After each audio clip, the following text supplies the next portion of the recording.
Mana shu magazinga chaqirishgan ekan, kirilichi nima bo'lyapti?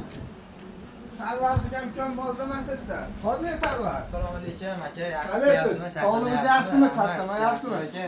Uka, nimalar boshlayapsiz? Uka, chaqirgan yangilik qilib aka telefonlarda, aka arzon narxda telefonlar, aka iPhone modellarini klaushlilari hammasini olib keldi aka. Zashnilar, dismlar, chibollar, hammasini aka skidka e'lon qilganmiz. Arzon narxda beryapmiz aka.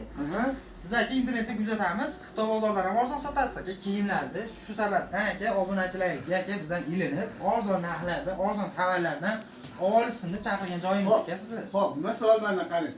Chexollar bor ekan, bu tomoni qarang. O'g'il bolalarga, bu tomoni ayollarga ekan. Bular necha pullardan? 5000 so'mdan 100 ming so'mgacha tovarlarimiz bor. Ha, obunachilar 5000 so'mdan 100 ming so'mgacha ekan obunachilar, chexollar. Telefonlarga ham aksiya qilganmiz aka. Telefonlarni ham arzon narxda qilib beramiz aka.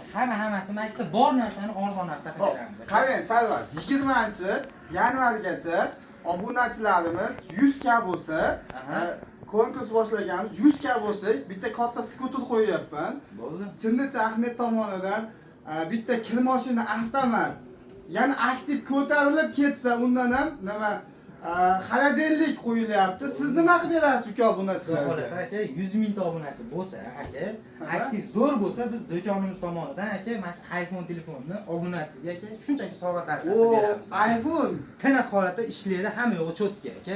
Obunachilar mana like bosib, komment yozadigan vaqt kelibdi.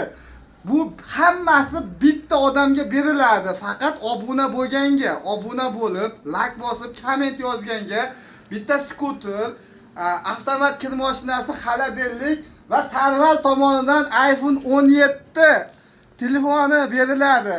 Kelaverasizlar akalar, любой telefonlarni arzon qilib, iloji boricha narxlarni bomba qilib beramiz akalar. Kelaverasizlar, lokatsiyamiz Bo'ston ko'chasidan kirganingizda o'ng tomonda mana yonimda. Bosinglar obunachilar.